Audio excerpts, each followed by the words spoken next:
Hello everyone, this is CS Prapti Azare and in today's video we are going to discuss as to what is meant by doing smart work instead of doing hard work. आपने बहुत बार सुना होगा कि बहुत लोग कहते हैं कि स्मार्ट वर्क करो और हार्ड वर्क मत करो. मैंने मेरी जो रील वायरल गई है उसमें भी ये कहा है, इंटरव्यू में भी कहा था कि स्मार्ट वर्क करो और हार्ड वर्क मत करो. तो इसका मतलब क्या है और कौन कौन से पॉइंट्स इंक्लूडेड है in doing smart work. So without any further ado, let's get started. First point है कि चैप्टर्स विथ मोर वेटेज को आपको फॉलो करना है. इसका मतलब है कि डे वन से जब से आपने आपकी पढ़ाई चालू की है, आपका एम यही होना चाहिए कि जिन चैप्टर्स का ज़्यादा वेटेज है आप उन्हीं चैप्टर्स पे फोकस कर रहे हो. इसका मतलब ये है क्या कि बाकी चैप्टर्स को छोड़ देना है? बिल्कुल नहीं. लेकिन जो चैप्टर्स ज़्यादा वेटेज के हैं या फिर जो चैप्टर्स एग्जाम में श्योर शॉट आने वाले हैं उनको आप फुल डेडिकेशन के साथ, फोकस के साथ डे वन से ज़्यादा टाइम अलोकेट कर रहे हो. इसके लिए आप एबीसी एनालिसिस का भी इस्तेमाल कर सकते हो. एबीसी एनालिसिस के लिए फुल फ्लेज डेडिकेटेड वीडियो मेरे चैनल पे ऑलरेडी है जिसमें हमने सब कुछ डिस्कस किया है कि क्या होता है, हमें कहाँ से मिलता है, हमें कैसे उसको बनाना है अगर आपको नहीं मिले तो. एंड बहुत सी चीज़ें जो आपके लिए बहुत हेल्पफुल है. सो अगर आपने अभी तक देखा नहीं है सो गो चेक इट आउट. उसकी लिंक डिस्क्रिप्शन बॉक्स में दी हुई है. तो चैप्टर्स विद मोर वेटेज पे आपको ज़्यादा फोकस देना है. जैसे कि एग्जांपल प्रोफेशनल लेवल में आपको पता है कि गवर्नेंस में रिस्क मैनेजमेंट सबसे ज़्यादा मार्क्स के लिए आता है, या फिर सीआरआई में आपको पता है कि वैल्यूएशन जो चैप्टर है उसके गारंटीड 5 to 10 मार्क्स आने वाले हैं. तो उन पे आपका डे वन से ज़्यादा फोकस होना चाहिए. इसका कहने का मतलब है अभी एग्जीक्यूटिव में आपको पता है कंपनी लॉ में डायरेक्टर्स है, मीटिंग्स है, these are very important chapters. EBCL है, उसमें आपको पता है कि competition act is a very important chapter. तो डे वन से आपका उस पे फोकस ज्यादा होना चाहिए क्योंकि आपको पता है दैट दो chapters are going to fetch you more marks. Second point, reverse planning. आपको हमेशा रिवर्स प्लानिंग करनी है. We many a times tend to do futuristic planning कि आगे के 1 वीक में मैं ये करूंगी या फिर आगे के 1 मंथ में मेरा ये प्लानिंग रहेगा, ये दिन पे मैं ये करूंगी. लेकिन जब आप रिवर्स प्लानिंग करते हो, रिवर्स प्लानिंग का मतलब है कि अभी आपकी जून की एग्जाम्स 1 जून से चालू होती है. इस बार ऑब्वियसली 2 जून से होने वाली है because of exam postponement in June 24 attempt. लेकिन नॉर्मली 1 जून से होती है या फिर दिसंबर अटेम्प्ट की 21 दिसंबर से होती है. तो आपको रिवर्स प्लानिंग करना है up to the present day. मतलब आज जब ये वीडियो रिलीज हुआ है इट्स 25 मार्च, तो आपको अब तक के लिए रिवर्स प्लानिंग करना है. रिवर्स प्लानिंग जब आप करोगे आपको पता चलेगा कि कितनी इंटेंसिटी है, डेप्थ है सिचुएशन की. मतलब कितना टाइम में रिविजन्स को दूंगी. रिवर्सली प्लान करो, मे मंथ में मैं क्या करूंगी. 1 से 2 दिन बफर भी रखो कि शायद से गॉड फॉरबिड बीमार पड़ गए या फिर कोई चैप्टर्स में 1 से 2 दिन ज्यादा लग गए. जैसे कि टैक्स का सब्जेक्ट है, ज्यादा टाइम लगता है, तो तब 1 आध दिन का बफर आपके पास होना चाहिए.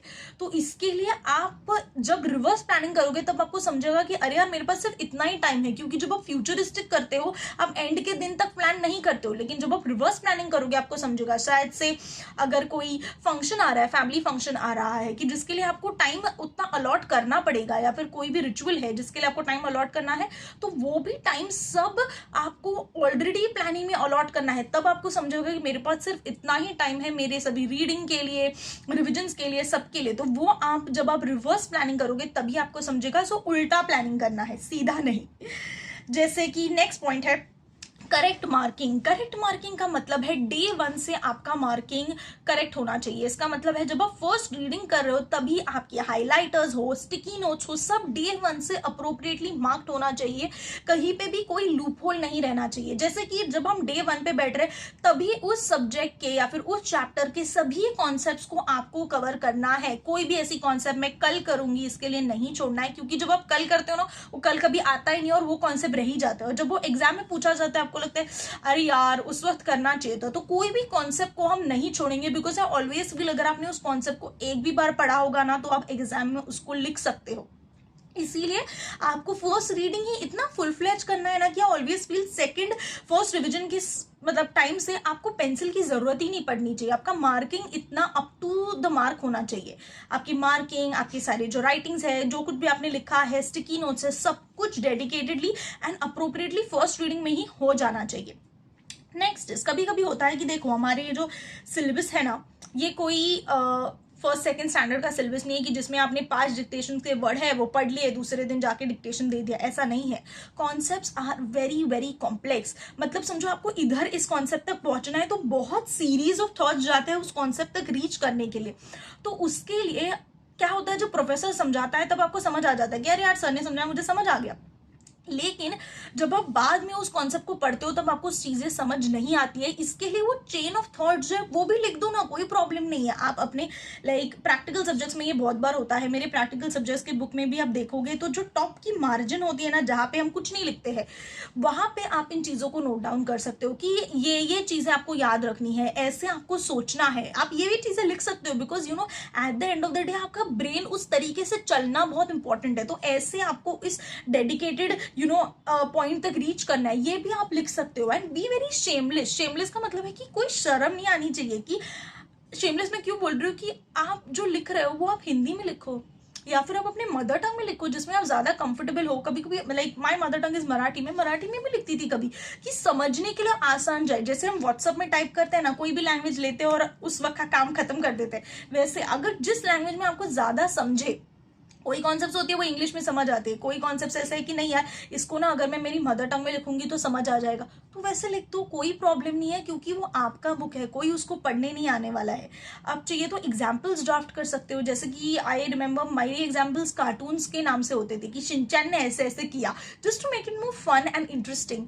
कोई ये पढ़ने नहीं आने वाला है। जब आप पास लिखता है ना तो कोई भी वो देखने नहीं आता कि इस बच्ची ने क्या क्या किया था। ये सब आपके लिए है, आपका काम सिंपल करने के लिए, और वही आपका फोकस होना चाहिए। नेक्स्ट इज आपको डे 1 से डिसाइड करना है कि मेरी कितनी रिविजन्स होगी, how many revisions will I do. देखो सिंपली कहा जाता है कि अगर कोई भी बच्चा 3 रिविजन्स कर दे तो वो इजीली सक्सीड कर सकता है, लेकिन again it's very very subjective. किसी बच्चे को 4 रिविजन लगे, किसी को 2 में ही काम हो जाए, तो दैट इज अगेन सब्जेक्टिव, और वो आपको डिसाइड करना है। लेकिन वो अभी से डिसाइड करना है, तभी आप रिवर्स प्लानिंग कर पाओगे और तभी आप अप्रोप्रिएटली अपना टाइम एलोकेट कर पाओगे।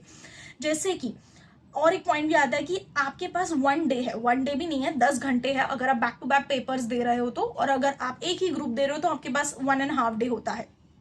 तो उस दिन में या फिर उन 10 घंटों में आप A and B category chapters को कैसे कवर करोगे, आप कौन सी मेथड फॉलो करोगे, कौन सी पैटर्न फॉलो करोगे, ये भी आपको अभी डिसाइड करना बहुत इंपॉर्टेंट है। क्योंकि हमारा गोल वो पास वर्ड आने के लिए उन 3 घंटों में हम क्या करते हैं ये है, और वो 3 घंटे में हमारा बेस्ट देने के लिए हमें वो 10 घंटे या फिर वो 1.5 डे को भी प्लान करना बहुत इंपॉर्टेंट है, जो हमें अभी से प्लान करना बहुत जरूरी है। इसीलिए अभी से आपको डिसाइड करना है कि मैं उस 1.5 डे में या फिर उन 10 आवर्स में कैसे प्रिपेयर करने वाली हूँ मेरे A and B category chapters के लिए।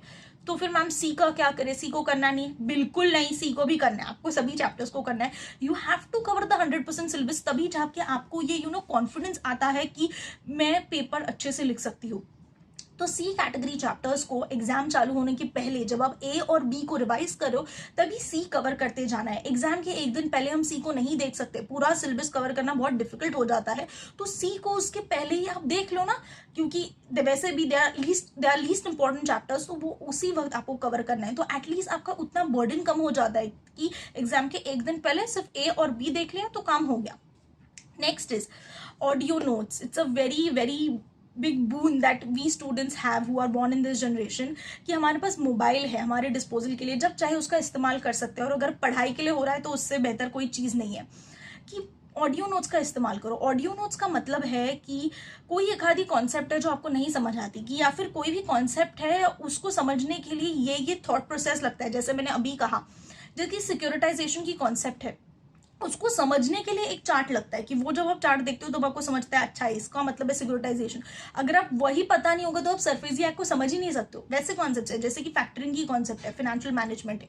सो उन कॉन्सेप्ट्स के लिए आप डेडिकेटेड ऑडियो नोट्स बना सकते हो खुद के वॉइस में, और जब आप ट्रैवल कर रहे हो, वॉक ले रहे हो, कोई टाइम पास कर रहे हो, या फिर ऐसे बैठना है, कोई दूसरा मूड नहीं चाहे कुछ पढ़ने का, तब आप उन कॉन्सेप्ट्स को सुन सकते हो ऑडियो नोट्स के द्वारा। एट द सेम टाइम जब आप वो कॉन्सेप्ट को अंडरस्टैंड कर रहे हो तभी भी आप वो ऑडियो नोट को सुन सकते हो। खुद के वॉइस में ही ड्राफ्ट करो, ऐसे समझो कि आप खुद को समझा रहे हो कि इस कॉन्सेप्ट का ऐसा ऐसा मीनिंग है, तब जाके वो ऑडियो नोट अच्छे से बनेगी। एट द सेम टाइम उस ऑडियो नोट को अप्रोप्रिएट नाम देना भी जरूरी है। ऐसे ही छोड़ नहीं देना है। चैप्टर का नाम जैसे कि फिनेंशियल मैनेजमेंट चैप्टर 3 फैक्टरिंग, ऐसे मेरे खुद के फोन में रिकॉर्डिंग्स है कि ये इसका ऑडियो नोट है, तब जाके आप इजीली उसको फाइंड भी कर सकोगे। और जब आप पढ़ने बैठोगे उस 5-6 मिनट्स के ऑडियो नोट से या फिर 2-3 मिनट्स का ऑडियो नोट सुन के आपका काम हो जाएगा। एट द सेम टाइम और एक चीज भी है कि जैसे कि कोई कॉन्सेप्ट होते हैं जिसके लिए एक स्पेसिफिक प्रोफेसर का वीडियो आप देखते हो, इट्स एब्सोल्युटली ओके अगर आप एग्जाम के एक दिन पहले भी किसी प्रोफेसर का वीडियो देख रहे हो उस एक कॉन्सेप्ट के लिए, क्योंकि आपका गोल आपका टाइम सेव करना है। और उसके लिए अगर आप स्पेसिफिक प्रोफेसर का वीडियो देख रहे हो तो भी कोई प्रॉब्लम नहीं है। तो आपके बुक में आपको नोट डाउन करना है कि इस XYZ प्रोफेसर का मैं वीडियो देखूंगी एट दिस टाइम। मतलब कभी कभी होता है कि बहुत बड़ी मैराथन है, उसमें से आपको 5 hours and 2 minutes पे ये कॉन्सेप्ट है, तो वो टाइम भी लिख दो जिससे आपका टाइम सेव हो जाएगा इन फ्यूचर। ऐसे आप इजीली अपने बुक में कर सकते हो। नेक्स्ट पॉइंट, लास्ट डे पे आप कौन कौन सी चीजें देखोगे या फिर कौन सी चीजें बहुत इंपॉर्टेंट है, एक्सट्रीमली इंपॉर्टेंट है, उसके लिए आप अप्रोप्रिएटली एक हाथ कलर का मार्किंग कर सकते हो। जैसे कि मेरे बुक में आप देखोगे कि हाइलाइटर्स जो होते हैं उसमें से मेरा जो ब्लू हाइलाइटर था it was always dedicated for the most important things. मतलब ये चीजें बहुत इंपॉर्टेंट है, बहुत कॉम्प्लेक्स है, ट्रिकी है, उसके लिए मैं ब्लू हाइलाइटर का इस्तेमाल करती थी कि ब्लू हाइलाइटर को ही यूज करूंगी। लेकिन जब आप ऐसी कोई पैटर्न फॉलो करते हो आपको ये पूरे सभी सब्जेक्ट्स के लिए कांस्टेंट रखनी है कि मैं यही पैटर्न को फॉलो करूंगी और उसी तरीके से आपको मार्क करते जाना है। लेकिन आपको ये भी याद रखना है कि क्या मैं कोई फ्रिवलेस कॉन्सेप्ट जो इतनी जरूरी नहीं है उसको ये मार्क तो नहीं कर रही हूँ ना। You have to be very choosy and very selective कि सिर्फ जो सबसे इंपॉर्टेंट है, जो जेन्युइनली जरूरी है आखिरी दिन को देखना, उन्हीं कॉन्सेप्ट्स को मैं ब्लू हाईलाइटर से मार्क कर रही हूँ। आप कोई स्टिकर यूज कर सकते हो, symbol, pen, it's totally up to you. Next, questions को भी आप इसी तरीके से मार्क कर सकते हो। जैसे कि 50 क्वेश्चंस है, आपने पहले रीडिंग में फिर रिवीजन में उसको कवर कर लिया, लेकिन उसके बाद क्या आप हर बार 50 देखते रहोगे क्या? जी नहीं, आपको टाइम को सेव करना है। तो आप उसमें से बस 10 क्वेश्चंस को मार्क करो जो बहुत इंपॉर्टेंट है। कोई कॉन्सेप्ट पे बार बार क्वेश्चन पूछा जा रहा है तो आप बस एक ही क्वेश्चन को देखोगे, बार बार उन सभी क्वेश्चन को करते नहीं बैठेंगे, क्योंकि that is total wastage of time and this is what is called doing smart work instead of doing hard work. Her revision के साथ आपका टाइम शॉर्ट होते जाना चाहिए, टाइम को आपको कम करना है with each revision. And I have my self experience this कि जब आप जनरल मीटिंग का चैप्टर्स करते, मैंने किया था कंपनी लॉ का, क्योंकि हमारे वक्त वो एक कैटेगरी था, कि हर बार आपका टाइम 2 घंटा, 1 घंटा, आधा घंटा ऐसे कम होते जाना चाहिए। क्योंकि जब आप कम हो रहा है इसका मतलब क्या है, आप प्रोग्रेस कर रहे हो, आप उतने उस सब्जेक्ट में या फिर उस चैप्टर में प्रोफिशिएंट होते जा रहे हो। और वैसा ही होना चाहिए, तभी आप जाके कहीं पे तो एंड के लास्ट डे पे वो सभी चीजें 10 घंटे या फिर 1.5 डे में कवर कर पाओगे। नेक्स्ट इज खुद के नोट्स बनाने के लिए। जब कोई भी बच्चा खुद का नोट्स बनाता है, आपको डिसाइड करना है कि क्या आपके पास उतना टाइम है खुद के नोट्स बनाने के लिए। क्योंकि अगर 3 महीने है और अगर आपको 2 महीने सिर्फ खुद के नोट्स बनाने में जाने वाले हैं तो क्या यूज है? उससे बेहतर तो आप किसी और के नोट्स रेफर कर लो। It's very important that you analyse कि मेरे पास उतना टाइम है क्या। नहीं तो क्या हो जाएगा, 10 दिन हमने स्पेंड कर लिए खुद के नोट्स बनाने के लिए और उसके बाद हमें रियलाइज हुआ नहीं यार बहुत टाइम स्पेंड हो रहा है, तो अब क्या करें, और अब मैं दूसरे प्रोफेसर के नोट्स पे शिफ्ट हो जाती हूँ। तो आपने 10 डेज तो वेस्ट कर लिया ना। तो ऐसे आपको नहीं करना है, आपको इंश्योर करना है कि आप अप्रोप्रिएटली डिसाइड करो क्या मेरे पास उतना टाइम है मैं खुद के नोट्स बनाऊँ। अरे नहीं है मेरे पास उतना टाइम, क्योंकि एग्जाम को बस 3 महीने या फिर 2 महीने बचे हुए, तो मैं प्रोफेसर के नोट्स को ही रेफर करूंगी। एंड लास्टली, इंश्योर करो कि आपकी सभी नोट्स एक ही बुक में कंपाइल्ड हो। ऐसे नहीं होना चाहिए कि आप एक बुक से दूसरी बुक पे जंप करते जा रहे हो, नहीं ये कॉन्सेप्ट इस बुक में है, दूसरी कॉन्सेप्ट दूसरी बुक में। ऐसे नहीं होना चाहिए, सभी कॉन्सेप्ट्स आपके एक ही बुक में आनी चाहिए, तभी आपका टाइम सेव होगा। एंड ये जो पूरा वीडियो है रिगार्डिंग स्मार्ट वर्क, इसका मेन पर्पस ये है कि आप अपना फ्यूचर सिंपल करो। स्मार्ट वर्क का कोई डिफाइंड डेफिनेशन नहीं है कि ये 11 चीजें जो मैंने अभी इस वीडियो में बोली है वही स्मार्ट वर्क है। स्मार्ट वर्क का मतलब है to make your future simpler by the actions that you are doing in the present. मेरा फ्यूचर मुझे सिंपल करना है। जैसे कि एग्जाम्पल, वो ऑडियो नोट्स को नाम देना अप्रोप्रिएट। अगर आप नाम नहीं दोगे तो आपको कैसे समझेगा फ्यूचर में कि कौन सी ऑडियो नोट है वो। तो आपको आपका फ्यूचर सिंपल करना है, क्योंकि आपका टाइम बहुत वैल्यूएबल है। एंड आप कब ट्रूली स्मार्ट वर्क करना चालू करोगे, when you start cherishing and valuing your own time. आपका टाइम बहुत प्रेशियस है। जब आपको समझेगा कि अरे मुझे कम से कम टाइम में ये सभी चीजें करनी है, तभी जाके आप अब स्मार्ट वर्क करने लगोगे। आपकी और भी टैक्टिक्स निकल सकती है, और भी टेक्निक्स आ सकती है कि अरे मैम ये भी स्मार्ट वर्क होता है, इसको भी स्मार्ट वर्क कहते हैं। अपने टाइम को सेव करना और कहीं भी एफिशिएंसी या फिर कॉन्सेप्चुअल क्लैरिटी में कमी ना आने देना, इसका मतलब होता है स्मार्ट वर्क करना। ये तो बस these are just simple 11 things जो मैंने इस वीडियो में कही है। और भी ढेर सारी चीज़ें हैं जो स्मार्ट वर्क में आ सकती है। आपकी खुद की भी कोई चीज़ें हो सकती है जो आप करते हो which can be termed as smart work. तो अगर आप ऐसी कोई भी टेक्निक्स को फॉलो करते हो तो कमेंट सेक्शन में प्लीज़ मुझे बताओ, मुझे भी पता चल जाएगा, बहुत सारे स्टूडेंट्स भी बेनिफिट करेंगे आपके उस कॉन्सेप्ट से साथ, because we all are want to succeed. So all the best, do well, make your parents proud, because it is a great feeling when you add the prefix of CS before your name. And don't forget to do the usual, that is like, share, subscribe, and follow me on Insta at cs.prapti.hazare.